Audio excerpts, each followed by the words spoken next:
সাপ্তাহিক হাটের বিভিন্ন দোকানে ঘুরে ঘুরে রবিবাসরীয় প্রচার সারলেন আলিপুরদুয়ার লোকসভা কেন্দ্রের বিজেপি প্রার্থী মনোজ টিগ্গা। রবিবার তিনি মূলত নিজের ব্লক মাদারিহাটেই প্রচার করেন। এদিন বীরপাড়া সাপ্তাহিক হাটে গিয়ে ক্রেতা ও বিক্রেতাদের কাছে প্রচার করেন মনোজ টিগ্গা। পরে বীরপাড়াতেই সাংবাদিক সম্মেলন করে মনোজ টিগ্গা বলেন, নরেন্দ্র মোদী গরিব মানুষদের জন্য অনেক কাজ করেছেন, তাই সাধারণ মানুষ তাকে আবার ফিরিয়ে আনবে। দেখুন, সাধারণ মানুষের এমনি আমাদের নেতা কর্মীদের মধ্যে যে একটা উৎসাহ আছে, পাশাপাশি সাধারণ মানুষ যারা আছে, ভ্যানওয়ালা, রিক্সাওয়ালা, তারপরে যারা পথ চলা মানুষ আছে, ব্যবসায়ী, তাদের মধ্যেই প্রচুর উৎসাহ রয়েছে যে না, আমাদের দিল্লিতে মোদিজি ছাড়া আরও কোনো বিকল্প নেই।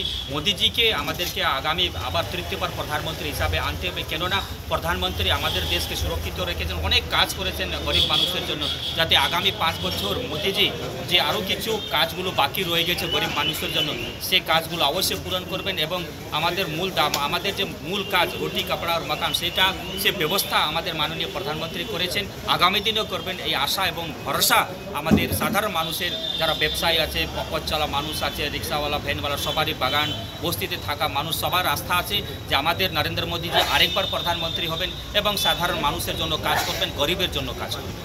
শঙ্কর সেনগুপ্তের রিপোর্ট, ওমকার বাংলা।